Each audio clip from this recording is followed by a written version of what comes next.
House of Representatives to impeach the Ombudsman. That is very doable.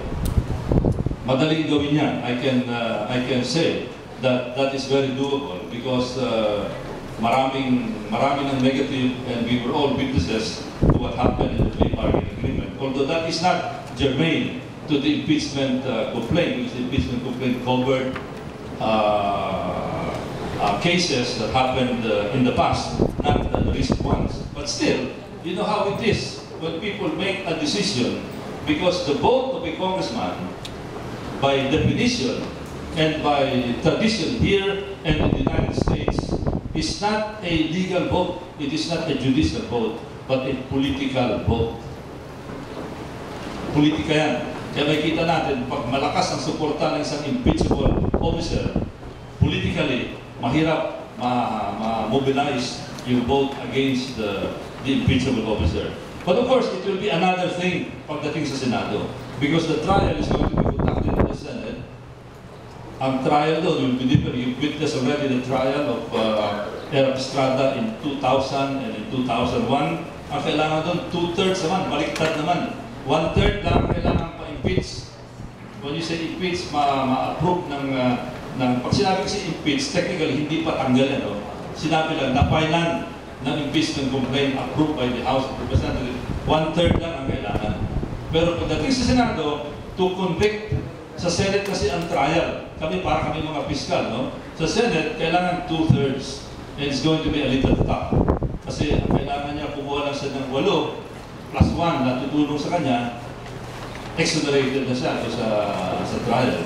So it's going to be tough pagdating sa Senate. Now, ano pa ang another raging issue? Of course, the other raging issue, as far as I am concerned, because I'm at the forefront of this when it comes to the House of Representatives, is the RH bill. The RH bill. You know, when we were interpolating in the last Congress, the author of the RH bill, and when I asked him, magkano ba ang budget dito? He could not answer very directly what was the budget. He just said that, well, kailangan natin ganito, kailangan ganito. But of course, finally, because he was pressed during the hearing in the Committee on Appropriation, na-approve ito sa Committee on Population. But because there is an appropriation provision, kailangan dumaan sa Committee on Appropriation, doon, finally, we were able to get the author, Congressman Lagman, to say clearly kung ano ang kanyang budget. Ang budget niya is 3 billion pesos. When that amount was mentioned, I think a lot of the public observers were a little surprised. Kasi hindi nila alam na ganun, 3 billion kalaki. How much is 3 billion pesos when it comes to the other priorities of the Philippine government? The modernization budget of the armed forces, and you can imagine how important this is because it's a matter of national security, is 5 billion pesos. 5 billion. So, yung pagbili ng condom, pagbili ng contraceptives is almost the same as our AFP modernization program, which affects national security, which affects all of us, which will affect our sovereignty, our territorial integrity. How much is the budget to support the National Food Authority? Rice. Almost nothing. Dati, it was a few billion pesos, pero tinanggal ito. How much is the budget for TESDA? Before the budget for TESDA, and this is for trading, this is very important for livelihood. The budget for TESDA used to be a few billion, umabot na mga 3 billion pesos. Ni-reduce ito, now it's only 700 million pesos. So, you want to take care of people who are already alive. You spend only 700 million pesos for something that will affect millions of other people. You want to prevent the life. You want to spend 3 billion pesos for contraceptives and for condoms. So, saan ang tama dyan? And let me tell you, what can I do if I would be the one to decide what to do with 3 billion pesos? 3 billion pesos, according to their arithmetic, if their arithmetic is correct, which is to reduce the growth rate from about 1.95 right now to 1.94, to to maybe a few points lower. Maswerte kung bumaba yan yung 1.94, yung incremental effect ng RH, no? Because even without RH, it has been going down. 20 years ago, it was 3. Last year, it was, in the last decade, it was 2.04. Now it's 1.94, 1.95. So, even without RH, bumababa na bumababa talaga.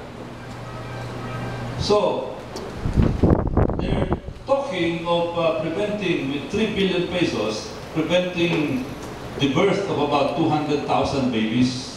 200,000 babies. You know, 3 billion pesos, if you give me 3 billion pesos, I will go to TESDA. I can train 200,000 able-bodied men and women. Give them training that will give them livelihood.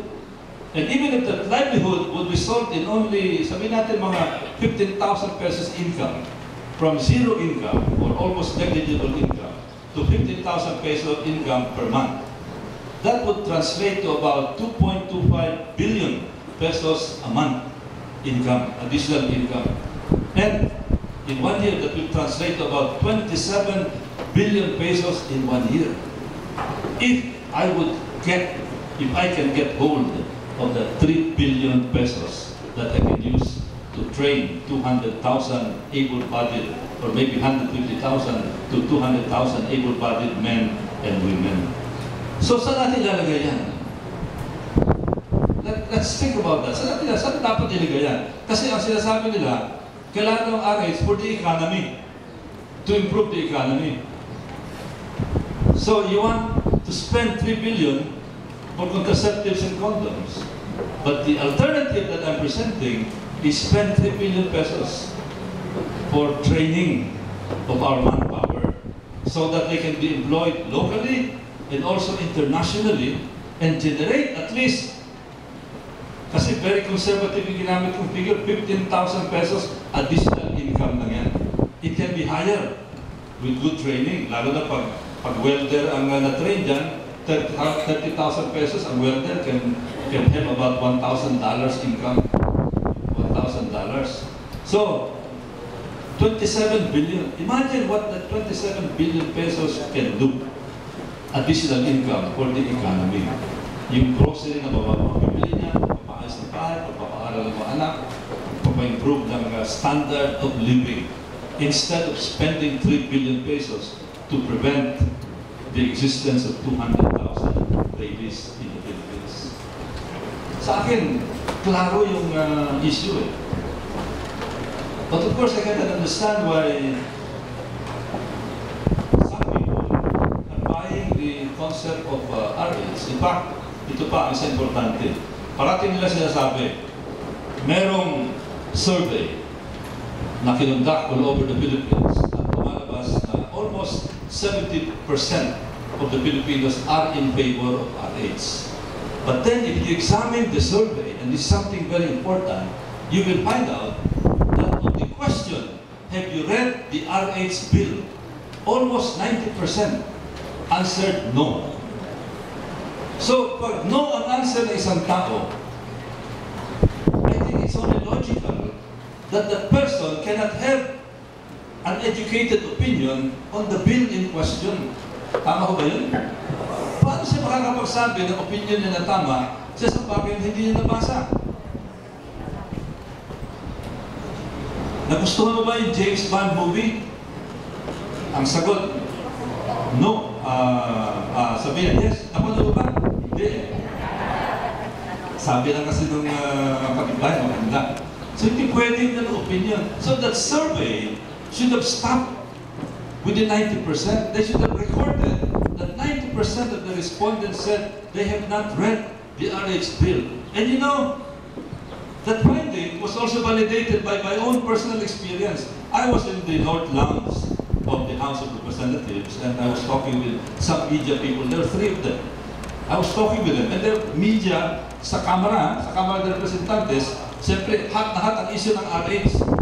So, explain yung position ko. But finally, I said, by the way, nabasa niyo na ba yung RH bill? You know, out of the 3, 2 hindi nabasa. Media na yan, ha? who should be the one who should be more conscious of understanding